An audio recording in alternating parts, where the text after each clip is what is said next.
fool. He's Emran Pilati. He's our hobby man. Emran Pilati, everybody. What is that? What is that copied as? Like you're parodying a song. What song is that? Sounds like a David Bowie type of song. Seriously? Unless you just made it up from scratch. No, that's Handyman by a guy named James Taylor. That did not sound like Handyman. That did not sound like Handyman. Yeah, that's the song. Oh, is it? Yeah. Okay. Why would you bring up James Taylor? I hear he's coming to town, and I know you're a big James Taylor fan. I am a huge James Taylor fan. One of my childhood favorites growing up. My dad got me hooked on that. That guy. Love James Taylor. I've seen him live with Beckett and Jessica at the Red Rocks Amphitheater. I remember you told me about that. In Colorado. And then you messaged me, hey, it was really late for you. 8:30. Street lights. And you're like, hey, James Taylor is going to be in Tahoe. And I said, I just what? thought you might want to know that. I did want to know that. Yeah. And guess what happened less than an hour later? What? Bought 5 tickets. That's nice. So it's going to be me, Jessica, Beckett, and then I had 2 extra tickets. And I thought, who can I take? Who else but my card part? That's so very nice. So you and your wonderful wife, Speechless. beautiful wife. She's very excited. So the 5 of us are going to go see James Taylor. Kind of gouged me on the tickets, but I get it. Gouged you? I was just like, just buy the drinks and food when we get there. He's like, nah, I'd rather just pay the tickets cheaper. No, it's going to be great. Looking forward We're really to that. excited. Yeah. We got a bunch of people in the chat today. We've got Kyle Ledbetter joining us already. Ramsey's in here. We've got all the producers. They're just like going, hey, we really want to listen to this show today. Got some big announcements today. Cool stuff happening. We could talk about Junk Wax Rip Night. But again, just going back for a second, I'm excited to go see James Taylor. I love the guy. And all of our musical heroes, they're retiring or fading out. So you got to catch these wonderful artists when you can. How old is JT now, do you know? JT is like 74, 75 years old. Oh, he's a kid. For you, compared to you, yeah. Yeah. I'm not that old. Isn't he older than that? Anyway, that was a James Taylor song. I'm starting to doubt whether you're the James Taylor fan you claim to be. Well, I'm starting to doubt that you know how to sing a James Taylor that was dead on. Song. Dead on with the kind of nasally James Taylor and everything. I'm taking your tickets back. Yeah. Nasally James Taylor. He's a little nasally. Hey, should we talk about cards before I get yelled at? We should talk about Junk Wax Rip Night first. Let's do it. Yeah, tonight. Hey, card guy, shut up and just talk about cards, you idiot. What makes me laugh about that clip drop is that you're clapping furiously in the background for that one. Thanks, Anthony, for having on the speed dial. Yeah. On that one. Junk Wax Rip Night tonight. We're having it from 5 to 7 p.m. We still have a couple of tickets left. $20. Just go to the website truesportscards.com. Buy your ticket for $20. You're going to get 20 Junk Wax packs, including 187 or 89 Tops rack pack. So those are fun. Is that the one with like three cellophane? Yes, correct. And okay. sometimes you'll go, look, Cal Ripken's on the top or Bo Jackson rookie cards on the top. So people don't open them because all of a sudden it's more valuable when you can see a Bo Jackson on the top or whatever.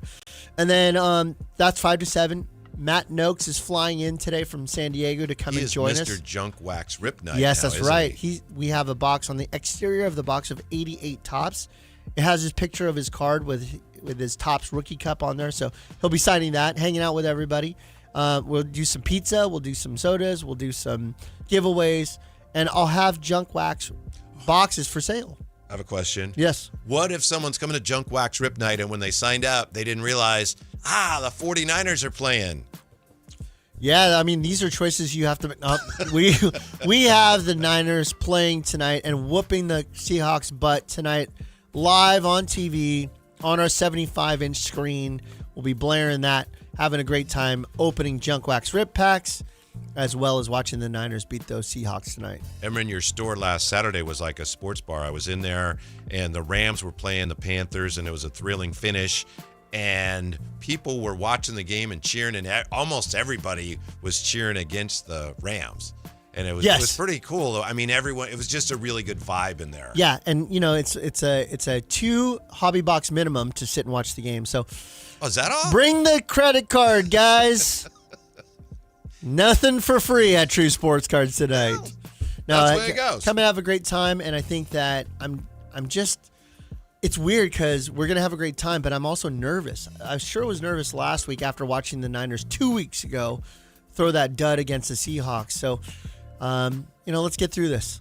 No Warner tonight is what they've No confirmed. Warner. Right? Sam Darnold apparently hasn't thrown a pass since Good. he tweaked his oblique. Good. Well, after seeing them run all over the Niners 2 weeks ago, maybe he doesn't have to throw a pass. But let's hope that he's not healthy short term.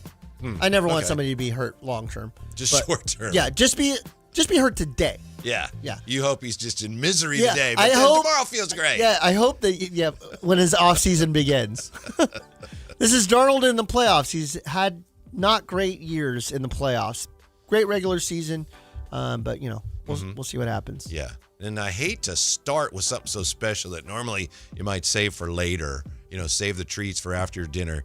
And we haven't discussed how we're doing this, except I know, Emran, on social media, you have announced it. Are you willing to share on the show here who you have coming into your store? I think it's in March. Yes, the announcement has been made. Yes. Okay, so I reached out in a way. This is huge. And he texts back. He says, "Hey, it's me. Would love to talk to you about this opportunity." So he texted me back. We texted back and forth, and I had a conversation with him last week. And he couldn't be nicer. I'm telling you, this guy is one of the nicest guys. Again, only phone conversation, nothing past that. But we're excited that on March 21st, in store, we have the man, Dylan Cardwell, will be signing autographs at our store. Tickets went on sale this morning. We had 16 tickets sold within the first 18 minutes that I had it listed. Just go to truesportscards.com. In the search bar, type in there Dylan, type in there Cardwell, type in there the man. No, maybe not that part. I'll show up. He's Beam Man. He's Beam Man? That's what he calls himself. Really? Yes. the Beam Man. Beam Man. Yeah. Yes. Breaking news. So you can get your tickets. He's going to be signing autographs that day, which is March 21st. We don't know the time yet because he's got a couple of factors in play. He does have the two-way contract with the Kings, both with Stockton and Sacramento. There's a game for the Kings that night, Stockton Kings that night on the 21st. There's a game for the Sacramento Kings on the 20th and on the 22nd. They're at home. Either way, he's going to be local. He won't be on the road. That's why we picked that date. He doesn't know if he'll be on the Stockton versus Sacramento Kings. I don't think he's going back down. You wouldn't think so. I don't think he's going back down. So we're looking at him having that event with us. We'll know closer to the date what time. I fully expect that he'll be somewhere around 11 to 12 to start, being done no later than 2. We'll have those times closer to it. That's tremendous. But yeah, we're going to have Dylan Cardwell in the house. And, it was interesting because I texted him back and I said, hey, my friends and I are trying to figure out what we call that thing that you do with your hands where you're kind of like pumping up the crowd, just the come get some look. And he goes, I don't have a name for it. If you have anything, let me know. Let's come up with ideas. So for those of you that are listening and you have ideas as to what we can call the Dylan Cardwell experience, I think Kyle said that once. Draper said that once, the Dylan Cardwell experience. So I've been using that. But yeah, if you have a name for that come get some move that he does, please let us know. I'll pass it along to Dylan and see what he says. I wouldn't be surprised if by the time I finish this sentence, your tickets are all gone. Here we go. 3, 2, 1, gone. Yeah. You want to take a call? Let's do it. 339-1140, 1-800-920-1140. If you want to participate in the True Sports Card Show. And it's time for our weekly call from Jason. Hey, Jason, what's up? How are you? I'm in. Well, I'm calling because of what he just mentioned, the Carwell autograph session I heard about, which I'm going to go. Love the guy. Hopefully, why do you get your interview? I heard Matt George is trying to get his interview with the guy, but I think you're going to be the first one to get it. Thanks. And also, have you seen any of his cards? I know he signed with Topps, but I have no cards of his are on eBay. So I was just wondering if any of the future products are going to have his cards in it. Good question. Jason asked really poignant questions about releases of he asked about Maxime a couple of weeks ago. Now he's asking about Cardwell. Jason, you're on top of it. Love your phone calls. Thank you for always calling in. All right, let's take the question. So the purpose of Topps updates in baseball is to bring in players that didn't have a team yet, or maybe they were in the minors, so they called up, so they brought them to the majors, and then they can update them. They've been doing it forever. Topps traded. Yeah, but he's not a baseball player. I don't know why. Dylan Cardwell's a basketball player. You're taking a circuitous route to the ball here. Okay. Good point, Whitey. Good point. I don't know what charcuterie is. I thought it was a board where you put cheese and meats on it, but Topps, now that they have the license, are likely to do something similar to that. You have a bunch of second rounders or undrafted players that are now getting in. You should have an active trade deadline.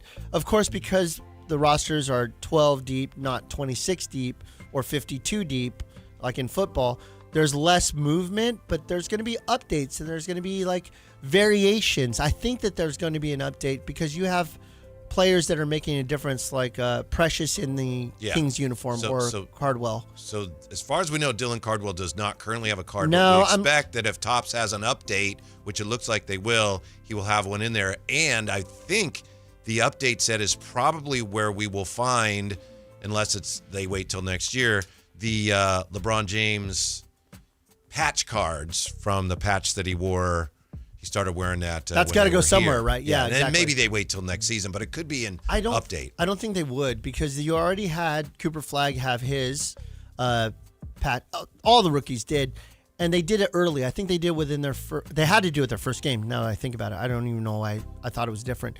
So they've already because it's the debut patch. Right. So they've cut the patches. They already have them probably in process. The cards may have already been done. I think the challenge is having the on-card autograph on the actual card. Now, here's something that could have been done. I have no inside baseball or inside basketball in this case. I don't know, but they probably had the framework of the card already completed. Even if they didn't have that patch go in there, the players could have already signed that exterior portion of that card, and then they'll insert the debut patch later. Or the intern at Topps or whoever actually signs it. Luka Doncic's mom signing Lulu everywhere. That's not funny. That was such a rumor that they thought Luka's mom signed all of his. Really? Yeah, you didn't know that? No. Oh yeah, because his signatures in 2018 when it first came out, they all said Lulu, and they were very, very handwritten, like cursive, lots of loops. And they're like, he doesn't sign like this, because when you go to the arena and he signs something, it is Lulu, but it looks a little different. This was nice and beautifully loopy, so people were like, his mom signed all of his cards for sure. I wondered if Luka's mom might have signed him, because I got one that was signed, and it was signed Luka's mom. So I thought, well, that's odd. Well, she has it going on, that's for sure. So to answer your question, Jason, we would have to see what the update looks like. And we're not even sure there's going to be one, right? It sure looks like it, but I don't think it's been announced. Well, here's another thought process. And again, I know nothing. I'm just talking out loud, right? But it makes sense with what I say because I'm the card part. And you have your glasses on. Right, and I'm wearing my glasses, which means that I'm in full high IQ mode. They are going to have a buyback, correct? They're going to have a buyback. We have Topps Chrome already out there, so there might be, maybe there's not an update in paper, flagship, but maybe there's the update in Topps Chrome. Topps Chrome. Exactly. And so the Topps Chrome update might have the Cardwells of the world joining this process, because we'll have buyback. Just to let you know, also, they've already announced a buyback for Topps Chrome basketball, similar to Shohei and Aaron Judge buybacks, which, by the way, ends at the end of this month. So if you have your Shohei or your Judge Topps Chrome buybacks, you need to use them with our store no later than January 31st, because then you'll lose the value. So what's happened is a unique situation with the Topps Chrome basketball. We know that the MVP will be valued similar to the MVPs in the baseball side. So $20 for a base, $40 for refractor. We're talking about store credit at True Sports Cards. However, we have a limitation in the NBA world, right? 65 games you must play. I just yoded that. You must play 65 games. 65 games you must play. 65 games you must play, or otherwise you cannot qualify for a postseason award. So for those that are looking at Rookie of the Year, MVP, Defensive Player of the Year, any of those, you cannot qualify unless you play at least 65 of the 82 games. What was happening is people were hoarding Shea and Jokic cards. Well, when Jokic went down with his hyperextended knee, I don't think he's going to qualify for the 65 games. So then all of a sudden, Shea cards, base, refractors numbers just shot up in value. Really? People are buying them ahead of time thinking, Shea's going to win MVP at this point, so what does it matter? I'll just hoard I'll buy as many of those as I can. So just past performance showing this, people were buying Shohei base cards for $15, $16 on eBay, knowing that they were going to be worth $20 because he was a prohibitive, he was going to win. So are you, listener, hoarding your Shea Gilgeous-Alexander cards because you're looking at them as feature value in trade credit? Interesting. I don't know. Are you? I hadn't thought of that, but I don't even know if I have any. But I did want to say, last weekend I picked up 2 Chrome NBA mega boxes at True Sports Cards, and I did really well. Yeah. I got a Penny Hardaway auto to 50. Out of a mega. Yes. Yeah. Yeah. Did really well. Yeah. Rare to pull autos, rare to pull, because that's a retail product. So they're going to put less opportunities in there for good cards. Penny Hardaway, one of our 90s. When I do 90s junk wax basketball rip night, it's going to be expensive. 90s basketball still holds a lot of value. And then we bring it all back around. Penny Hardaway was, I believe, Precious Achua's college coach. That is correct. Yeah. Now, if we could just pick up James Wiseman and resurrect his career. I think he's available. I think he's available too. I think he's available. So, yeah, we're excited. In a roundabout way, just going back, we love Dylan Cardwell. I'm excited to have his first ever autograph signing, not only in Sacramento, but public ever. That I confirmed that with Dylan. So, excited to have Oh, that. you're on a first name basis with him now. That's nice. Yeah, you're That's Alan Stylesing me right now. Alan, Alan, if you're ever listening to our show, which you never will because you're a busy man and you have other things to do with your life. He has 2 young children. I always said Alan Stiles uses the guy's first and last name all the time. So it's always DeMar DeRozan. I know you said that. I've never actually noticed that. I'm not saying you're wrong. I've just never actually noticed that. So he'll say, let's say that he's talking about a paragraph of DeMar DeRozan. He says DeMar DeRozan every single time. He says DeMontis Sabonis. It's never Domas. It's never Sabonis. It's DeMontis Sabonis. So he's just extending the length of time of talking. Okay. By the way, brand new show. Yeah. The Drive Guys, featuring Kevin Whitey Gleason and Alan Stiles and Jay Johnson. What are we looking at? How did that go this week? How did you enjoy it? Very well. Yeah? Very well. Yeah. Sticking around? Good Is flow, week good 2 energy. happening? Huh? Is week 2 going to happen? As far as I know. Okay, good. I mean, it's a 3-day weekend, so I might not hear till Monday night. But as far as I know, we're good to go. Yeah. No, I listened, and you would think that 2 point guards couldn't play together. You guys were awesome. I thought you guys did a great job. Thanks. Yeah, because I know that he's the point guard on his show. You're the point guard on your show, and then all of a sudden, 2 point guards, sometimes it clashes. Almost like a Halliburton and Fox situation, but you made it work. Mm-hmm. It sounds great. Well, thank you. Really happy Thank for you. Yeah, you we're guys. having fun. We're really happy with all the things going on Yeah. at the station at a time when radio is going. What's that? And our station is going. It's nice. I like that. Yeah. Sounds with hand movements on the radio. This is going well. Very nice. Very nice. All right, you had some stuff for us today. I do have some products that we need to talk about that just recently came out, but Yeah, I want to ask you about one of You're the those. boss. And since we were talking about some of the, unique cards you can find, I understand, and this ties into one of the new releases.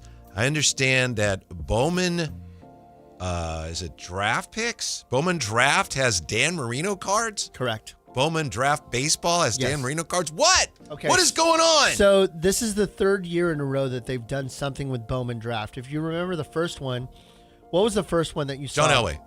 Incorrect. Tom Brady. Correct. So they inserted Tom Brady in Bowman Draft in order for them to spice up the product. If you remember, Brady's head was transposed onto another player. Do you remember the player? No. Phil Plantier. Okay. So Oh, he had that weird of the batting Expos. stance. Of the Expos. So what they did was they took Tom Brady's head. I think they superimposed a hat on him and then put the face and head on Plantier's body to make this Expos version of his card. Then Brady signed various versions of it, refractors, gold refractors, etc. And number 12 of 50 on the gold refractors had the inscription. It said, if this baseball thing doesn't work out, there's always football, and then his signature. It was on card number 12 of 50. And The so only far, problem with your story is Phil Plantier never played for the Expos. Okay, but then- other than that, we're was good. it Phil Plantier? Whose body? I don't know. It wasn't Phil. I could be wrong. See, I'll check. I'm gonna look at the YouTube camera right now and just tell you, this show gets worse every time Whitey fact checks me. So if you could just be a dove and stop checking to make sure That I'm would have wrong or been- right, why would you do that to make me feel dumb? Which I Because do. it's a great question because I really shouldn't do that. But being here I go. a fan, when someone says something about a player was on this team and they're wrong, it's like, to me, it's almost sacrilegious. Okay. And I apologize, but it's like, no, he was never on the Expos. It's just a little kid in me. The baseball card collector little kid in me goes, nuh-uh, he was never on that team. I apologize. Can't help it. I'm working on it. You're setting your ways already. For Yeah. those of you that are listening, can somebody please Google to find out whose Tom Brady's head went on top of for the Expos card that was made? I'd really like to make sure that Whitey fills his cup of confidence knowing that he made me feel dumb on my own show. Thank you so much, Whitey. It's hard to do now when you're wearing your glasses. And here I am being a dummy. This just says the card features superimposed headshot of Brady paired with a huskier-looking catcher's body. I'm just wondering who that could have been. Yeah, I'm on it. Thank you. Yes. Yeah. I found it. Who is it? It's Darren Fletcher. Darren Fletcher did play for the Expos. There you go.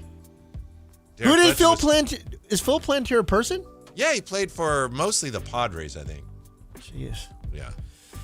And he was not a catcher, by the way. This is awkward. Is this a podcast? Can we rewind this and just cut that part don't out need when to. I'm wrong? We're doing great. Yeah, He no. also played- Phil We played- are. Phil I am Plantier not. also played briefly for the A's. That's probably what it was. Sure. Good work, Anthony, though, huh? Glad I went back to a story that I incorrectly did it. All right, so facts kind of hurt.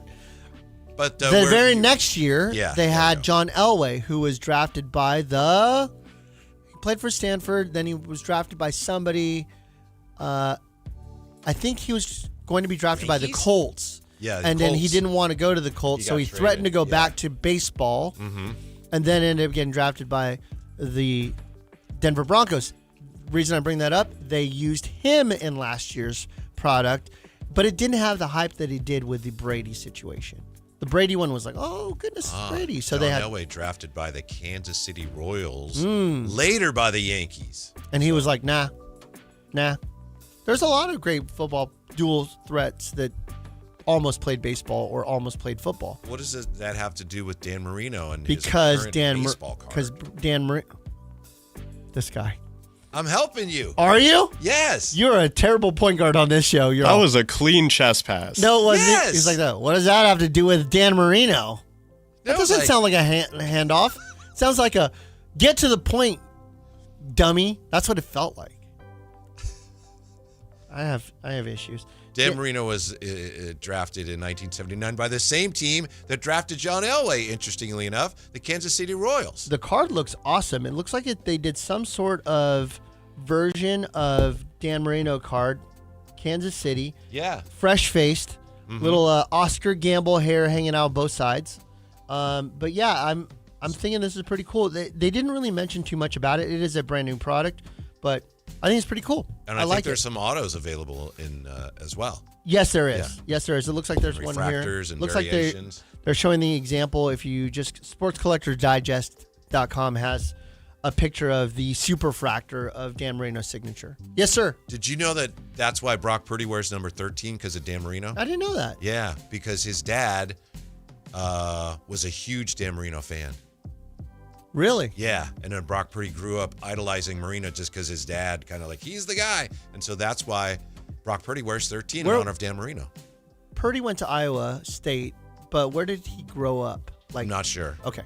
I'm sure you'll find out. Yeah, I think it might have been in Florida, but I'm not sure. I know you can look Well, stuff. he was from Arizona. I know wasn't that he? High you would school in only look Arizona. stuff up to prove me Yeah, he's wrong. from Arizona. Arizona, yeah. Oh, okay. I was just going to say, I can always say something defiantly incorrect, and then you'll go check it for sure. No, we're fine. We're doing great. We're doing great. Except for the Phil Plantier thing, we're doing great.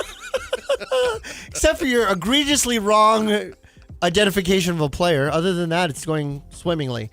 So yeah, Marino is inserted in the product. Bowman Draft. It's very expensive. It's still staying up there. It's over $700 a box right now for what's called Jumbo Hobby. There is no regular hobby this year in Gotcha. draft. It's And either this I know you talked jumbo about or last super week. jumbo. This just came out, right? Just came out. We Yeah. sold through all of our cases with the exception of maybe like 1 or 2 on the shelf right now. So if you go to the shop at 6661 Stanford Ranch, we've got both Ethan and DJ working today. I think we have a few boxes left, but not much. And we do have You Megas. trust your store to those guys? I do, believe it or not. Okay. Yeah, I love them. I love them both too, but if it's my store. I don't know if I'd leave my store. Ethan doesn't like working at the store, by the way, because Ethan handles all of our online stuff. So for those of you that don't know, we're an online retailer with Walmart. So what happens is Ethan spends most of his days, all of his working hours, behind a computer, uploading spreadsheets to send to Walmart so that way that we can ship them our product for them to sell. And Ethan would much rather be there than at the store. But that's why it's called job and not a hobby. You're right. Right. He's working jobby right now. So yeah, that's him. Yeah. Speaking of baseball cards, do you have any more information on the new baseball cards that are coming up around Valentine's Day? February 11th. You were excited about this. You I am. always are excited about the new product. Shep, Big Shep, our guy. Big Chef, This what's was up? this was his thing every year. Was Topps flagship, first one out the gate. People love it. It's coming out February 11th. Tomorrow, I'm going to have our pre-sales up. By the way, pre-sales have been great. I'm glad that we came up with that a couple weeks ago. Not that that's a new concept, but it's new to us. And it allows people to be able to buy the box, lock up a box, knowing that they'll have it on release day for pickup. And then it's going to be slightly less than what it would be on our shelf. So right now we're going to have, I think I asked you to write down the prices. February 11th, 2026 Topps Baseball Series 1. Hobby boxes, what do we have for pre-sale? Yeah, I wrote it down, but I can't read it. No, the hobby boxes are $129, and then the jumbo $250. Yeah, we believe that it's going to be on shelf at about retail. I think it's going to be $145 a box for hobby, and jumbo we're going to have it pre-sale at, what do I have it at? $250. Yeah. And Do I you know think- the autograph allotment on those? If it matches previous years, hobby will be 1 auto or relic, and then jumbo will be 1 autograph and 2 relics. If they do it in same as previous years, I'll know tomorrow. It'll be on our website, truesportscards.com. All you have to do is just go to baseball wax and you'll see it in pre-sale form. We'll probably put a couple cases out there for people to be able to lock up. And you're already on the website because you're locking down your Dylan Cardwell tickets. And you're buying March your 21st. last minute junk wax rip night tickets. And That's right.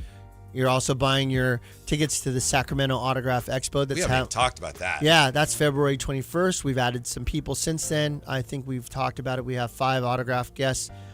Kevin Mitchell, Doc Gooden, Scott Spezio, who am I missing? Fat Lever, and I'm missing one more player, and it's a baseball player, and it can't come to my top of my mind. I apologize. Kevin, Doc. Phil Plantier? No. Darren Fletcher. I'll never live that down until next week. I will see if it's on the website. I'll try it I'm sorry. I have a lot of things on my brain, but that's... Yeah, I'm trying to think who it is. I apologize for the person that I missed. Apologize. So the rest was like, oh, we'll find out. The demand for wrestlers, truly. The demand for wrestlers, truly. 339-1140, 1-800-920-1140. Dwayne would like to speak with you, sir. Dwayne, let's do it. He Hello. probably wants to talk to you, not me. I don't know. Let's find out. Hey, Dwayne, what can we do for you? Hey, I wanted to ask, but yet a lot of us can get a lot of these Hall of Famers and founders of the WNBA. Talking about some of the legends: Cynthia Cooper, Cheryl Swoops, our own Ruthie Bolton, Lisa Leslie. Lisa Leslie. Leslie. I'm trying to think of Rebecca Lobo. Donna Taurasi would be a little later than that, but Taurasi came out in like 2003, right around LeBron time. Katie Christensen. Katie played, right? Yeah. For what team? I think she played with Phoenix, among other teams. I think she and Taurasi were teammates because she talks about that. Okay. If I played with Taurasi, I'd bring it up too. Mm-hmm. But yeah, you have some of these foundational players. Tisha Pinachero from the Kings. So you had these. Did you say Yolanda Griffith? I did not She was say that. Tremendous player. Yeah. Yeah. Yo. Yeah. She was like in the early 2000s. So the question is, why are they so hot on the product now? I would say that it's excellent that we have these foundational women who started WNBA and were the pioneers.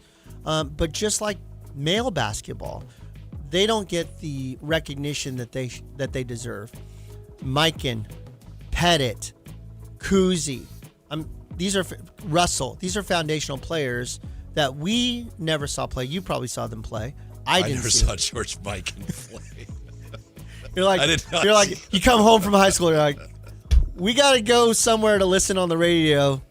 George Mikan's playing, Mom. But I would say, even to your point, and I agree with you, even later on, somebody like John Havlicek, as opposed to a player who's maybe half the player Havlicek was, but his cards will be much more valuable because he's on TV all the time. And people don't know who John Havlicek was. Parallels, and limited numbers. So, Dwayne, as you're watching Caitlin Clark, who is phenomenal, obviously if she's healthy, she will be a Hall of Famer, and that's a basketball Hall of Fame.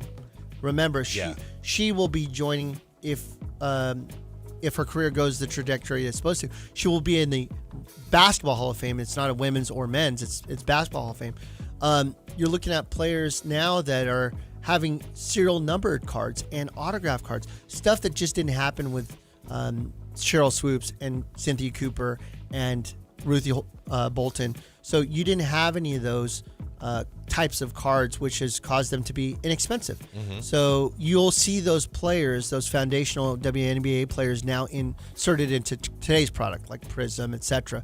But even then, it's like, who? When we had Ruthie Bolton at our show, those that knew, and they would come and they would love on her, and they would. But then people would be like, "What's the Monarchs?" Like, you don't know what the Monarchs are? It's just so amazing how what's in front of you. Valkyries, man, that's where Valkyries. It's at. Yeah. It's like, wait a minute. I was literally in the building when we won in 2003. I'm trying to think when I was there as well. Yeah, and I remember the balloons coming down from the ceiling, and it was an exciting time. I was like, wow, if the Kings could ever experience this too, this town would go insane. Mm-hmm. I don't think we're there at the moment, but. Hey, 4 in a row, you never know. Yeah, 27 more to go. We'll be at 500. I just feel like they're just not going to get the respect because at that time the WNBA was just not given the kind of shine we see now. SportsCenter will lead off with a WNBA game in some cases. So yeah, it's a different world. It's not because these players are better. It's just these players are more popular. And it's kind of, I remember I used to have that with baseball when I collected baseball cards. Like, I have an Ozzie Smith card. He was great. Why is whoever more valuable? Because they're more popular and more current. And yeah, you're right. It shouldn't be that way based on how they play, Dwayne. But that's something I've noticed about sports cards for many, many years. And it happens even in the men's sports, as I just mentioned. Yeah. But it also, we had this conversation just a couple of days ago with my friend Roberto Boltberto. And we talked about why a Justin Herbert card, who's his favorite team is the Chargers, why a Justin Herbert card is 4, 5, 6 times more likely in value than some of these foundational, awesome quarterbacks that are Hall of Famers like Montana. You can get a Montana PSA 8 card for something like $300, $400. Yeah. But you have a Justin Herbert, third year autograph numbered to 25, and it's the same price. It's like.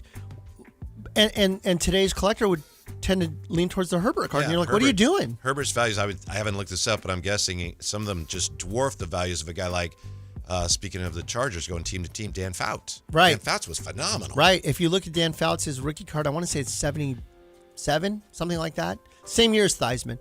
At any rate, it has it. It's a grainy footage, picture. He's taking the hike, and that card you can get for like $10. Seriously? Yeah. Raw. You can get Marcus Allen rookie card for $8. Mm-hmm.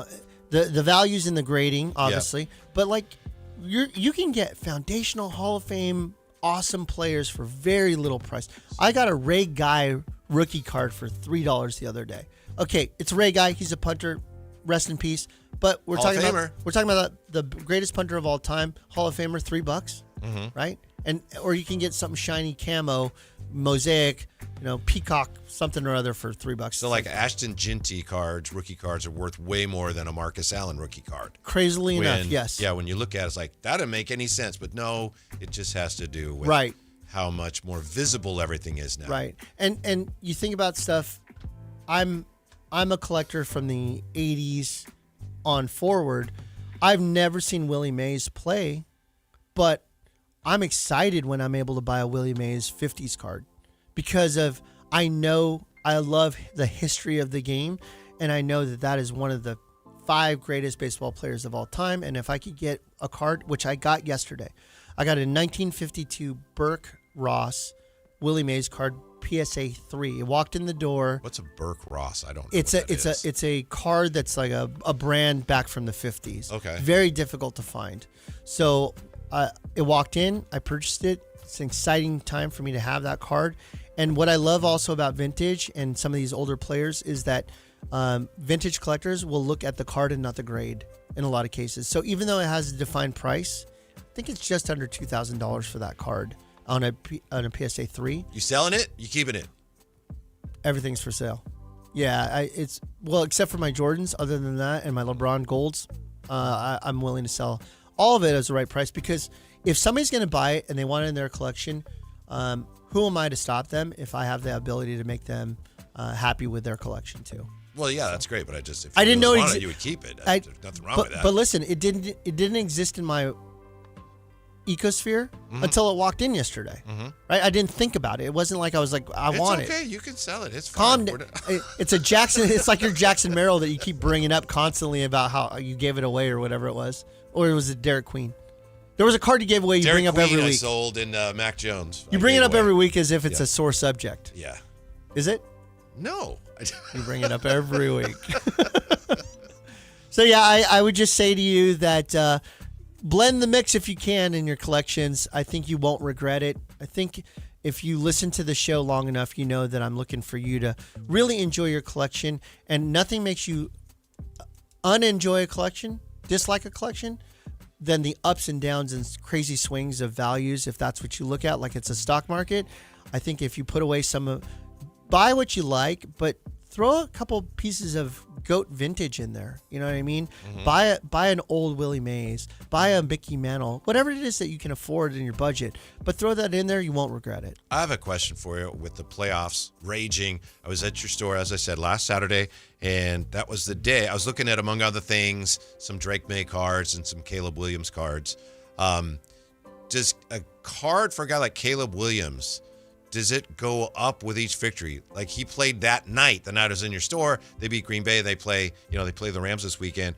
If they win that game, do you like to the next day? Yeah. Is the cards, are they more expensive? Ask me how my Justin Herberts are doing today. How's your Justin Herbert? Not good. Not good. Yeah. So within 24 to 48 hours after Justin Herbert's game was over, we saw probably a 15 to 20% drop in his values. And that's just dictated by the market, what's happening with sales all over the country, right? Yep. Yeah. And Drake May, I mean, Justin Herbert, third year in a row failure? Missed the playoffs 1 year, got bounced in the first round the other 2. This is one of the hobby darlings that has been struggling in the playoff side. And then Drake May, even though he threw a late touchdown against them. He didn't have a great game, but they won, yeah. Right, but they won, right? Like 16-3 or something like that, 19-3. His cards went up again. So you have some real opportunities and threats when you're in the playoffs with some of these guys. Caleb Williams, I think now, there's a point where it's like, oh, this guy is the guy now for the team. I think Caleb is that. They're not going to look for any other options. Minnesota, they might, right? McCarthy is their starting quarterback, but he didn't play strong enough to where it's like, no, that's the guy. Indianapolis, we don't know who's going to be their starting quarterback. Could be Daniel Jones. Maybe they gave Anthony Richardson a chance. So you are going to go up and down during the playoffs with these certain cards. But if you pick right, and like if you were a Drake May guy, and let's say that he keeps going all the way down to the Super Bowl, I mean, you're on a trajectory of value. But every week there's going to be a drop in disappointment, and let's hope this week it's Sam Darnold.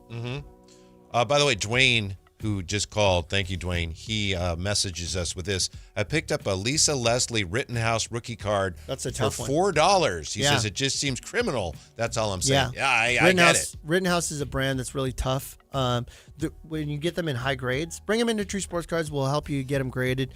When they come back in high grades, they're very in demand. So those Rittenhouse ones, that's a great deal for $4. Good job. Mm-hmm. You know what we should do one day is just take callers and they say, should I buy this card or that card? That'd be fun. We could give them advice as to which one of the two that they should pick. That'd be fun, at least for me. Doesn't seem like so much for you. Tremendous fun. I'm just distracted because apparently we've had a few technical issues today. We've been buffering, and I don't know if it's because we had technical issues. Sometimes I'm the human glitch. Sometimes I'll just kind of, and I'm wondering if that's what made it sound like or look like we were having technical problems. But thank you, Anthony, for getting us back on track. I like how with you all that. glitched. Again, we're on the radio, so it's tough to see what you just did, but you froze like a robot that was out of power. One of the things we've been talking about a lot is the fact that Collectors, the parent company to PSA, now is the parent company to PSA, SGC, and Beckett. They are daddy. Yeah. They are dad now. And you are the one that told us about this and how, boy, is it a monopoly? So one of the things we've said is they need to address some of this. Well, Collectors Grading Business Unit President Ryan Hogue, H-O-G-E, Hogue. Mm-hmm. Yeah. He did an interview with The Athletic, and I think he's been making the rounds. I think I saw something else where he talked to some media outlet.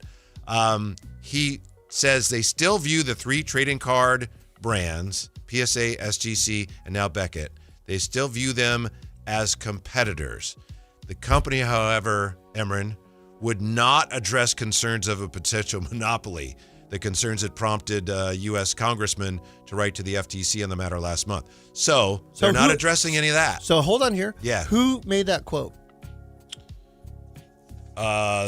Which quote? Ryan. Go ahead. Ryan Hogue. Hogue. Yeah. Who? His role is what?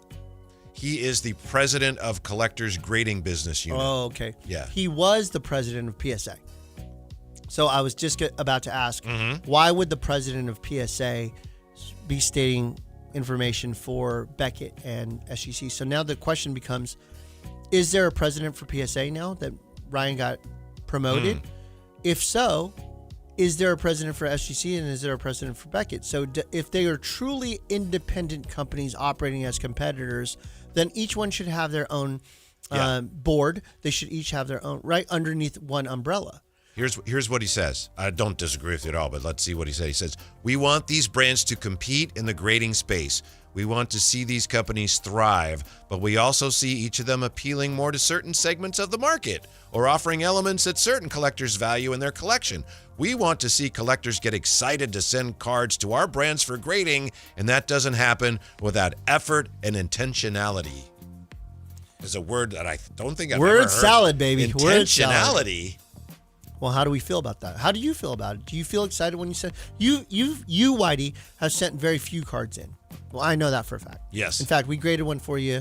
You ended up selling it back to us. It was a great sale for both sides. Yes. Do you get excited about grading cards? I just don't trust any of this yet, and I'm not sure what exactly is going on, and it makes me more suspicious and a little more jaded that they don't address the primary concerns of most collectors head on. What about the potential monopoly? They don't address that, so that makes me feel like, well, why won't you? That's obviously you're the avoiding in the the room. subject. Yes, right. Yeah. People are asking. So no, I don't get excited about. I'll send my vintage stuff to Beckett. No, it's like, hey, what's going on here? Mm-hmm. I will tell you that there's very little about the grading experience that collectors are enjoying. They don't like the long wait times. They don't like the non-explanations as why the card's at an 8 versus a 10. Beckett at least had a non-verbal version of that, right? When you have the 4 subgrades and it says corners 8, edges 10, whatever it is, at least you could go, oh, okay, well, I know why the grade is what it is. PSA doesn't have that. SGC doesn't have that. Okay, I get the impression from what he says here that that's still going to be, there's not going to be a uniform standard for all the companies, each of the companies going to be independent, at least in that regard. So let's think about this. Let's just say that I owned 5 companies. You owned 5 companies. Okay, and they all sold similar product. And my main company that I was the best, that had the most amount of business, I wasn't great in the experience. It took a long time to ship the product. It took a long time to make it. When you had the product and it was defective, I didn't explain to you why I chose it was defective, right? That's my main source. And I'm not good at this. The experience is not good for the customer. What would make you think that all of a sudden, out of the blue, when I own the other 4 companies, that those are going to be great experiences too, right? So when you say, hey, Beckett and SGC, they're going to be great and they're going to be competitors and all this stuff. Well, the main one that you're currently running isn't working correctly now anyways. So what makes you think that, oh, you know what? They're going to match the energy that they have at PSA. Right. Probably not. Yeah. Right? It's going to be that or worse. If anything, you've disincentivized those other companies to be better than you because I already own all of them. With SGC not having any upgrade charges, it makes less revenue for collectors than PSA would, right? Because of upcharges, the ability to charge more per card based on value. When you send a card to SGC, it's just whatever the dollar is. I think it's like $15 or $18, what it is right now. So if you have one of your businesses that gives you less revenue than the other one, why would you turn that one into something spectacular while you're still struggling with your main business? So that's kind of how I think about it. But here's what it comes down to, guys. I'm wearing a PSA sweater right now. I was just at PSA a couple days ago. Does it have a grade on it? What's your grade? It says Jim Mint something or other. I know that PSA is here to fire. I'm wearing my glasses. When I take it off, it goes to 3. I know that PSA is the king, and everybody knows that right now, right? But ultimately, things change based on consumer behavior, and until people say we've had enough, and they don't send 1.7 million cards to get graded to PSA like they did in December of 2025, that's not going to change. So ultimately, it comes down to what consumer preferences are. And so far, consumers are like, I hate every part of this. I want an alternative. I give them an alternative CGC, and they go, we'll still sell it to PSA. Right? And then I get phone calls. When is my card ready? It's been 2 months. It's been 3 months. I'm like, you think I don't want to call you the second it walks in the door so that way I prevent this call? We even created something called Slab Tracker. It's on our website. We give you we tapped into the algorithms of PSA in the back end channels. So that way, as it moves through the process, it updates you and you could check on your own. What's wrong? Nothing. It just, that to me, that sounds like something not very flattering you'd say about somebody. Like, hey, you know so-and-so? That guy's a slab tracker, man. I know what you mean. What He's a real slab tracker. tracker. That's what we're going to call people from now on. What a slab tracker. Hey, thanks for coming in, slab tracker. This is where you back off the mic that we talked about earlier. So I don't know what's going to happen in the grading process. I know that we offered CGC as recently, about 3 or 4 months ago. Last week we had, I think, maybe 10% of our submissions are going to CGC directly. And that's it, right? That's the only non-collectors. That we at True Sports Cards will send in. Okay. Yeah. I won't send to SGC There's some other anymore. lesser companies out there too, right? Not for us. Okay. Yeah. I mean, when you say lesser, we'll just use the word lesser in the sense of how many submissions per month. Sure, yeah. So like Tag. I'm not saying they're not doing their job Right. well. But Tag is another option. People ask me about Tag. Was it Diamond that you had? They were at one of your Diamond shows? Grading Company. Yeah, So these are all like lesser known companies. At this moment, when you come to us and you try to sell us cards, Arena Club's another example, which I think is a massive conflict of interest, to sell your own graded cards and try to create value for them. It says something when you buy a card from Arena Club, you get an Arena Club graded card, and then you try to sell it back to them and they say, no, thank you. What does that tell you? Right? Truly. Hey, we got these great cards. There's Arena Club slabs. Okay, cool. Now that I have one, do you want to buy them back? No, I don't think so. Nope. Not really. Nope, we'll only buy PSA. Well, what does that tell you? Yeah. I mean, these are... The reason why we can talk for 59 minutes and 30 seconds straight is because we don't run ads. And the reason why I don't run ads is because I don't want to be compromised and have to say things or not say things that I don't believe. right? I just assumed it's because you couldn't get a sponsor. Whitey, again, the truth is not setting me free. What I'm hearing, James's Chicken Shack. If you have any interest in, what I'm hearing is a lot of collectors are worried about the possibility of, or they're just wondering about the possibility of Fanatics buying CGC. Okay, that's a question that Roberto asked me last night. He says, I'm going to be at the card show working, but I'll be listening to the show. I want to ask you this question. Can CGC be bought by Fanatics? The answer is yes, but I think Fanatics right now has their hands full. In my opinion, I don't know anything, but what do I know? They're really worried. They're really not worried. They're focused on player acquisition for exclusive agreements.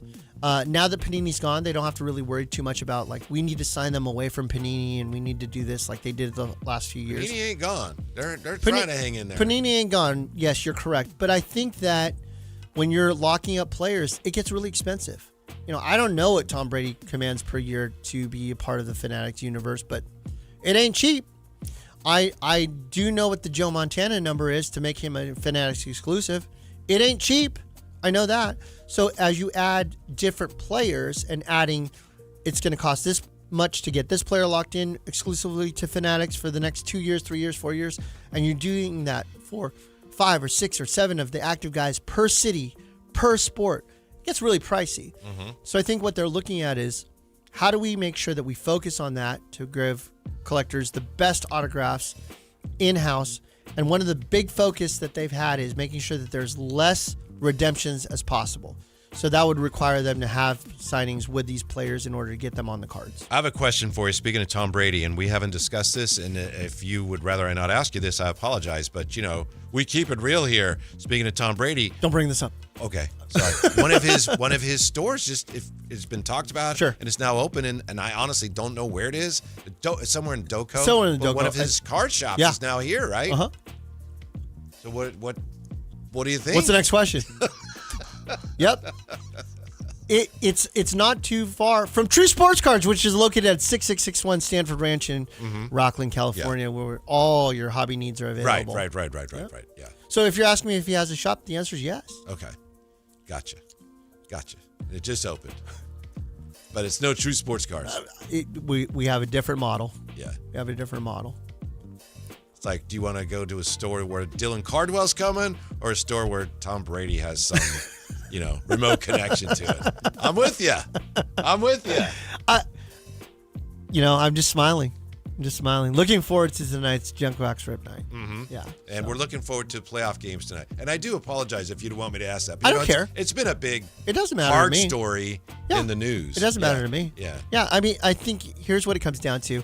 I think that everybody should visit all card shops to see which one's the best for them, right? We all do something different. Some of us are strong at different options. Like one store might be really good at wax, having a lot of wax selection. A lot of stores maybe focus on the celebrity shine. What we look for, I keep using this in our social, we're more than a card shop. Okay, so there's not a card shop that I know of here locally that does what we do. They might do certain segments a little better or worse than us. I don't know. I run one shop. I don't run others. It's up to them how they do it. But, we want player experiences in store. We want to set a really good example of card shows and promote those. We want to be good stewards of information on a radio show. We want to have great customer service. We want to make sure that we give you 500,000 cards in our store that you can put your hands on and look at and check out. We want to make sure that you have a good experience to where you're able to check out the cards and know whether or not they should go for grading, because we have a great staff to help you decide which ones make sense and which ones doesn't. We want to be able to have the channels for you to walk in and say, I would like to sell these, and get a fair price offer, because you're going to get us to be able to show you what the values are before an offer is made. Like, we want to do all that stuff. And every shop does something different. I don't know what the other shops do. I don't care. Mm-hmm. I can only control what I can control. So let's keep it real. That's why you guys listen to this show in the first place, because there's some level of trust that you have in us and our team, and we look forward to continuing that on. Yeah, True Sports Cards is not only a great place for your hobby needs, it's a celebration of the community collectors, and that's going to be on display tonight. True sports cards with another junk wax rip night. What I'm also excited about as we close out today's show is that We're done already? We had Almost. We had my ad running for the last 2 years, and we just recorded a brand new one. And when I say we, I mean you. Yeah. It's awesome. I'm glad you like it. Because you were waiting on me to write the script, and I was just slacking. And I was like, we need to do a new one. And Whitey did it. So when you hear it on the radio, it's Whitey promoting our show and the shop. And I just want to say thank you on air. You're very welcome. Thank you. Yeah, absolutely. Yeah, and I can overlook the Phil Plantier correction. That's Maybe you can, but I can't overlook the Phil Plantier reference. But next week, Emran Pilati solo here on the True Sports Card Show. No, I'm just kidding. Whitey will always be a part of this show. Thank you so much for listening today. We appreciate all of it. Yeah, thank you very much. We'll see you at the True Sports Card Store. Have a great weekend. Bye, son Beckett. Who's watching? And if you're hungry, Chinese restaurant right next door to the card store. Talking about True Sports.